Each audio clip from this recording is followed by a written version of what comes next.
Hello and welcome to the Philippines. I've been thinking about the first month or two I was spent in the Philippines and some of the challenges I had. When you drop yourself into a foreign country, especially halfway around the world, you're going to see lots of new things, people, languages. And I'm going to cover about 11 topics here of some of the challenges and issues I dealt with in that first month or two to give you an idea what you might encounter. The English language is taught as the second official language in the Philippines, and that is a very good thing. One of the advantages that the Philippines has over many other countries for tourists as well as expats.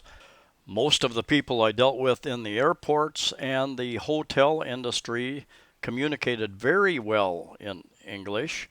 But once I got outside of that, got into the malls and onto the street and talking to other people who don't have the experience and the knowledge and comfort level. Comfort level is a big thing. Many people will understand English, but they're not comfortable speaking English unless they're using it regularly.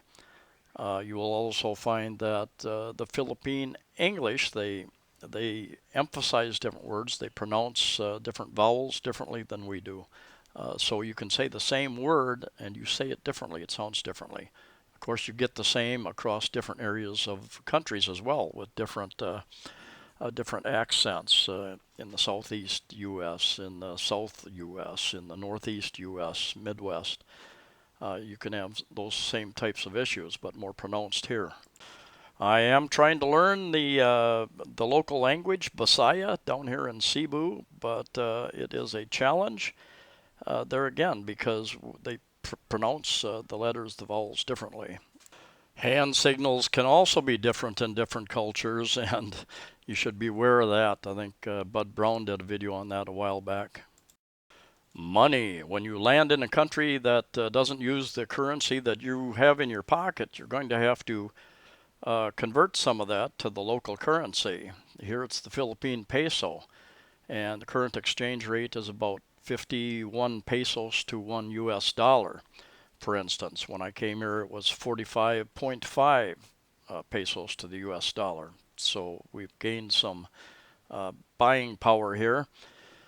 And I would suggest that you bring brand new bills from your country, whatever country it is, and or very new bills. If they are torn, if they are wrinkled, if they are dirty, if they are written upon, they may be rejected, very likely be rejected, and or you will receive a much lower exchange rate. Also, they prefer $100 bills and $50 bills. If you give them a $20 bill, if it's a new bill, many places will take those, but they don't like them. You might get a lower exchange rate. If you have a less than new bill, a worn bill, they may not accept that as well. When I arrived at the airport in Cebu, I took 100 US dollars and asked to, all the airports should have a money exchange place, asked to convert $100 to Philippine pesos. I think they gave four 1,000 peso bills, a 500 peso bill, and some change, I believe. I gave them back a 1,000 peso bill and asked them for smaller bills. You're immediately going to need smaller bills to pay for your taxi. Taxi from, for instance, the Cebu airport on into town, depending on where you're going, will probably cost you on the low end 200 pesos on up to 500 pesos, depending upon where you're going and what the traffic is at the time. So be sure to get some lower denomination bills as well. Getting used to spending foreign currency can be a little challenging as well. 50 pesos is a dollar, 100 is $2, 500 pesos is $10, 1,000 pesos is $20. With those big bills in your pocket, it's very easy to think you have a lot more money than you really do and to start spending a little more freely than you should be. So think about that. You can bring up to 10,000 US dollars into the country, the Philippines. Uh, you actually can bring more than that, but you have to declare it, and they will ask you to fill out a form on the plane if you have things to declare, and that would be one of the things that they would ask you to declare if you're bringing in more than 10,000 at a time. The next time I went to exchange dollars into pesos, I went to a bank, and it turned out to be a very long process, a lot of paperwork to fill out. I think she had to record every serial number on every $100 bill I gave her, and I gave her, I think, at least 400 of those, and then she had to count out all the different denominations. I ended up with pockets full of pesos, wondering where I was going to put it all. I found that it's much easier to go to a money exchange place in a mall and generally get a little bit better rate, and it's a much faster process. Hopefully, you have notified your banks and credit card companies that you're going to be out of the country so that your cards will work out of the country. Even so, I know of a number of expats who have come here and tourists who have come here, and their bank card does not work in the machines, and they've had to contact their bank, and within a day or two, then their card works again. But you could get locked out of your account. So it's good to come with enough cash to carry you for a while at least, just in case you have problems getting cash out of an ATM machine. Another option is to send yourself money using one of the many money transfer services. But one other point on that, you will find that some ATMs do not accept foreign ATM cards. So that might be an issue. Some ATMs are not for withdrawal of money, but only for checking balances, paying bills, and that type of thing. This happens to be ALUE Hillier. I've used Remitly, money transfer service. I have used Zoom, which is now owned by PayPal, which has actually been easier for me because I have a PayPal account that I used to pay my rent with over the last year and a half. I have not set up a bank account here yet, and I have started sending myself money using one of the money transfer services, and I've done a video about that. It saves me a little bit of money, and I get a little bit better exchange rate. And when I go here to ALUE Hillier, just down the street, I get a new $100 bills, and then I take it to a money exchange place, and I get pesos. I get a better exchange rate that way than if I have them send it to me in pesos. So it saves me about $20 or $30 actually each time I make that transfer on $600 or $800. Whatever service you use will tell you what your options are, where you can pick it up. They usually have a couple of banks, a couple places like this, ALUE Hillier, Cebu, a number of different places where you can pick it up. 3, finding a place to live ended up being a bigger challenge than I thought it would be.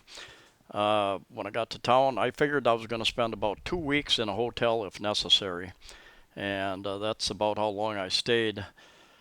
Got online and I started looking online for apartments and places to live, houses to rent, condominiums, and emailed many people, contacted other people, left a few phone messages with people, and virtually no one returned my calls or emails. And so I continued doing it. I finally checked Craigslist, as a matter of fact, under Philippines, and I contacted a person there, and they actually responded, and he said things had been slow.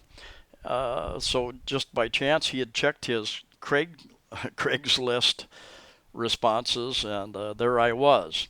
He showed me several, I think 5 or 6 units in the first place I ended up staying, and about 4 units in another building. And I end up going to Edades. I've done a video or two about my first condominium. It was in Lahug up near IT Park, and rather small, I think about 19 square meters. But anyway, it was a rather frustrating experience finding that first place, and I finally, out of frustration, chose a place that if I would have had more time, I would have looked further. But I really wasn't sure where I wanted to live, and I asked people, to make recommendations for me, and I just kind of got blank stares. People, no one really seemed to want to give me a suggestion. They had questioned, well, do you want to live close to a mall? Do you want to live here? Do you want to live there? Well, I have no idea. Don't know the city yet, even though I did a little bit of research prior to moving here. Another bit of a shock, and many of you have made comments about this as well, as I've done so many videos about the different condominiums, is the small size of so many of the condominiums. 19, 20, 22 square meters seems to be common for studios here. So maybe a third the size of what you would expect to get in the U.S., many of your other Western European countries, Australia, etc. And so that's a bit of a shock, as well as when you get a furnished place, it's not furnished the way that you're used to the furnishings.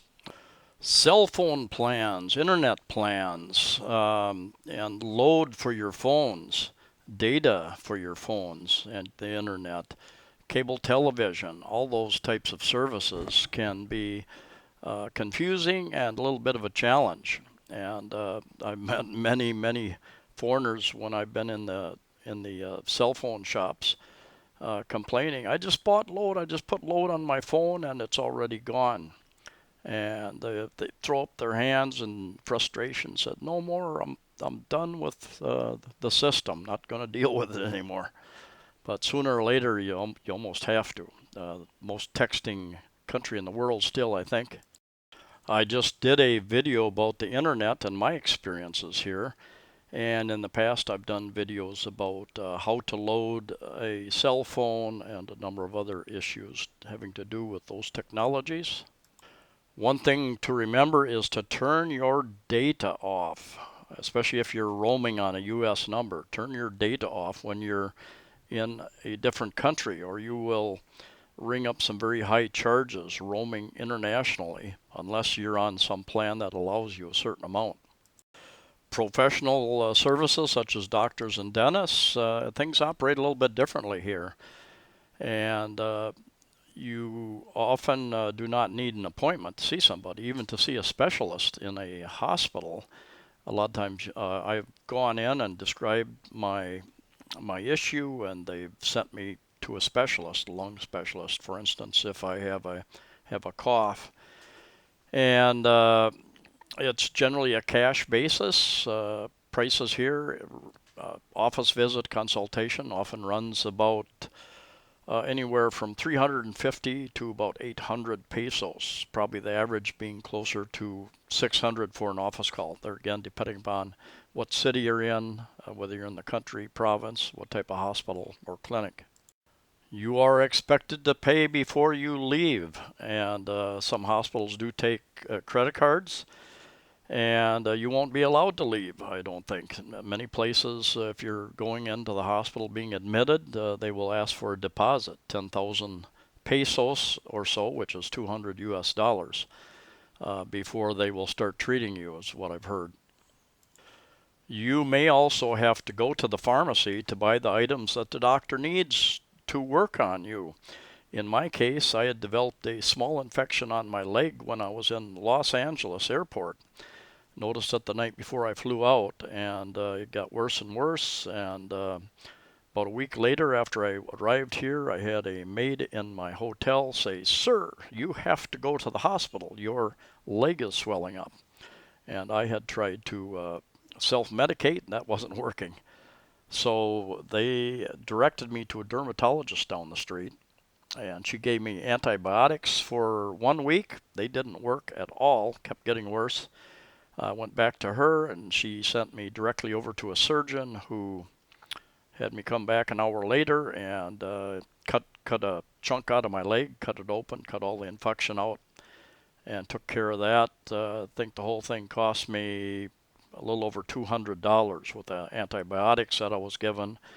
And there again, I saw him. He said, "Okay, it's lunchtime. This is what we're going to do, and I need to give you a couple tetanus shots. So here's a prescription. Go down to the pharmacy, buy the tetanus serum, whatever they call it."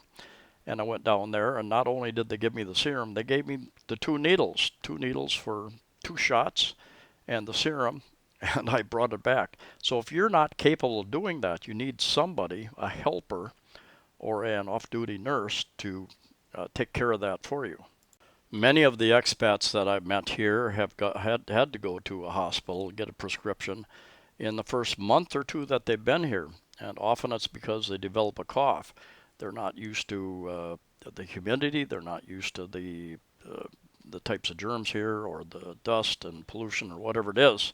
But they develop a cough, and it becomes bad enough so that they need to go to a doctor. So I recommend that shortly after you get to town, you start asking the locals where there's a clinic.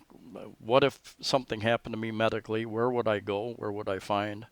And I was told many times, well, you need to go to a hospital, sir. And you can do that. They have outpatient services at hospitals, and you can go there, and it's usually first come, first serve. Very rarely do you have appointments.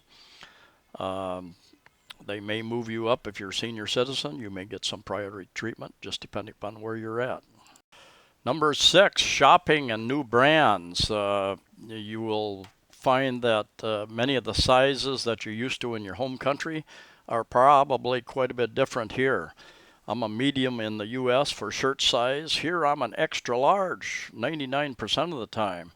My shoe size has changed. My pants, my waist size 32 in the U.S. has turned, generally a 34 here because they go by Filipino sizes. And not sure how they determine that, but there are many different types of sizes for shoes. There's the U.S. Size, there's an EU size, there's the Asian sizes.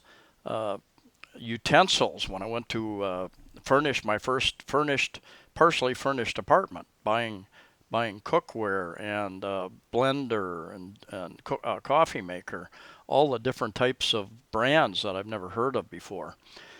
And generally you'll find that if it's electrical, they will plug the unit in, they will make sure it's working before you leave, and then you have 7 days to return it for not a refund, but for a replacement 99% of the time.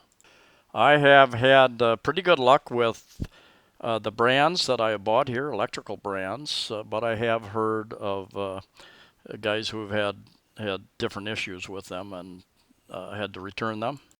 Food in the Philippines. Rice is king. There are many places that offer, for just a little bit extra, all you can, meaning all you can eat rice.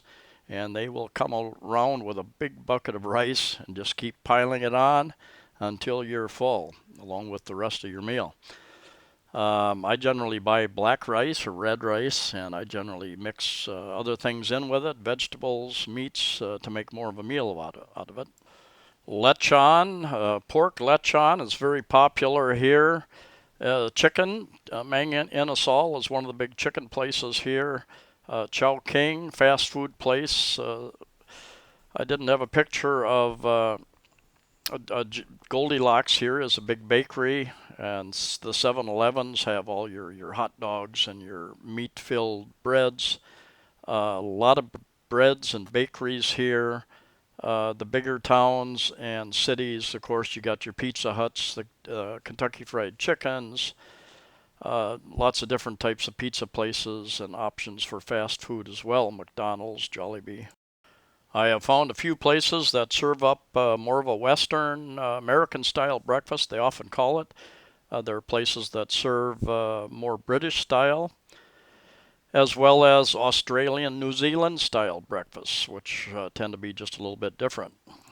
Brewed coffee can be difficult to find in many parts of the Philippines, and many people drink what's called 3-in-1, which is creamer and sugar and instant coffee. And I've used it in a pinch. The bigger cities generally have lots of coffee shops. Bacolod City, I've heard, is much more popular with coffee, even with Filipinos having coffee stands on the street. How do you get there? Transportation. You can watch some of my past videos. I've got a long list of videos about travel in the Philippines. And asking locals is also a good way to go. They have many new airports opening up. They are refurbishing, extending runways in many areas. This is the new international airport on Mactan Island, right across the way from Cebu City. and it is open and operating. They're going to start having many more direct international flights. In fact, they already have. And in the coming year or two, they're going to have many more airlines serving Cebu City area directly, so you won't have to go through Manila or Angeles City area. Being a country of 7,000 islands, there are many ferry companies operating in the different regions, and hundreds and hundreds of ferries of different types, very large ships that traverse the length from Manila to Cebu and different islands. There are smaller ferries similar to this one here. There are fast ferries that will cross areas much faster. Banca boats like this, smaller, that traverse many of the islands. You can often buy your tickets at travel agents and malls or on the street that you find. It's more convenient oftentimes. There are some of the smaller shipping companies, ferry companies, where you have to buy them at the terminal itself. So it just depends on where you're at any given time. I like ferries myself. They have ro-ro ferries where you can take motorbikes and or vehicles on there. Just plan ahead because that ferry may be full when you get there, so you may have to wait for the next ferry. The port areas and piers can get quite busy. It's like highways on the sea. And especially during holidays, you're going to find that it's very crowded, just like it is in many places of the world. People traveling, people going to their province, to their hometowns to visit family. And so it's more of a hassle to travel on weekends and especially holidays, so keep that in mind. Buses, vans, taxis, tricycles, hobble, which are motorcycle taxis, and trains in some areas are options as well. And it really depends on where you are. Some fairly large towns don't have taxis, for instance. You have, in fact, I forgot jeepneys. I got to list jeepneys there. Jeepneys as well. So you have tricycles and jeepneys and buses, and some will travel within the larger cities, some out further distances. Some areas, the vans, the V-hires, what they're called, have taken over the bus routes. So it really depends upon what part of the Philippines. And best thing to do is ask the locals what your options are and what the prices are to the areas you want to travel to. Now, for you hardcore YouTube addicts who are still with me, let me bring up entertainment, and that covers a lot of territory, some fun territory, some very dangerous territory. You, depending upon where you come from, depending upon your past experience, you may be overwhelmed by the younger girls, and perhaps the girls, the ladies who come here have the same experience with the younger men, perhaps. I know there are many Western women who like to travel to certain areas searching out younger men as well. But anyway, you may be overwhelmed by the friendly, smiling people. Many of the girls are indeed looking for foreign boyfriends, foreign husbands, and but not all of them. Just because a young girl is friendly and will talk to you doesn't mean she wants to date you. Many of them are sincere, are truly looking for a long-term partner, a marriage. There are also many who are looking to separate you from your money as quickly as they can so they can move on to the next victim.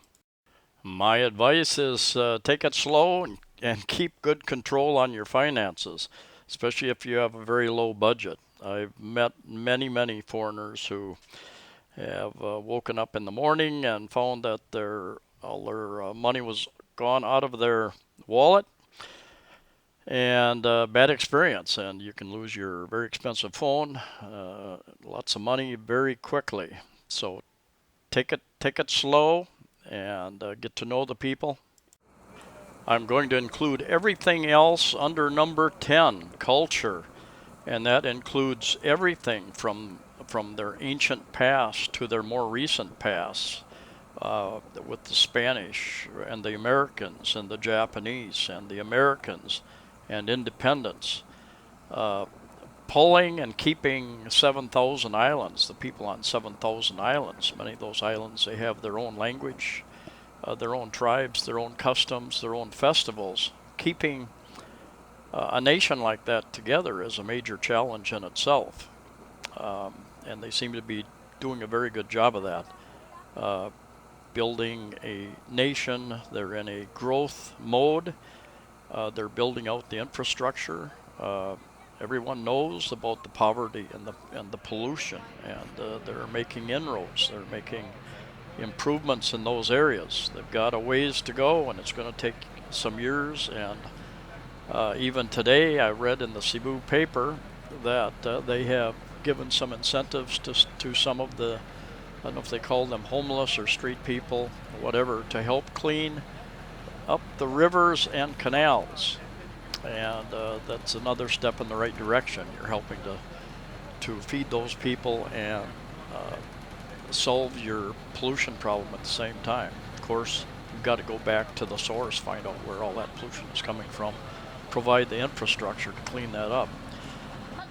My experience, I've made 3 trips here, spent close to 4 years here, and I have had a very good experience with the Philippine people. I find them very friendly, very helpful. They'll warn me time and time again that, sir, be careful. And I've even had a kid on a bike follow me down the road, and just to make sure I was safe. I've had people stay with me and walk me out of certain areas. But by and large, I feel quite safe in the Philippines, and feel very happy to have the friendship of so many Filipinos, and also the friendship of so many expats, for other foreigners from many countries that I've met here that I would never have the chance to meet back in the USA. The Philippines is an adventure, it's a journey, and it's an opportunity to have a good life, to start a new life, perhaps. Don't take your bad baggage with you when you travel.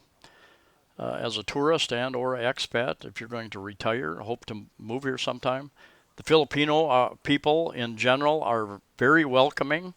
So this has been a little bit of a discussion about when I flew halfway around the world and came to the Philippines. Some of the issues I had to deal with the first weeks, first days, weeks, first couple of months in getting acclimated and adapting and understanding the culture. I did not mention weather. The weather is hot and humid much of the year. Depends upon the different parts of the Philippines. There's different weather patterns, but basically it's warm, hot, and humid. But it's that way in many parts of the world as well. So thank you for watching. Please like the video. Please share the video. Please subscribe. Safe travels to you all wherever you're at, and I'll see you next time.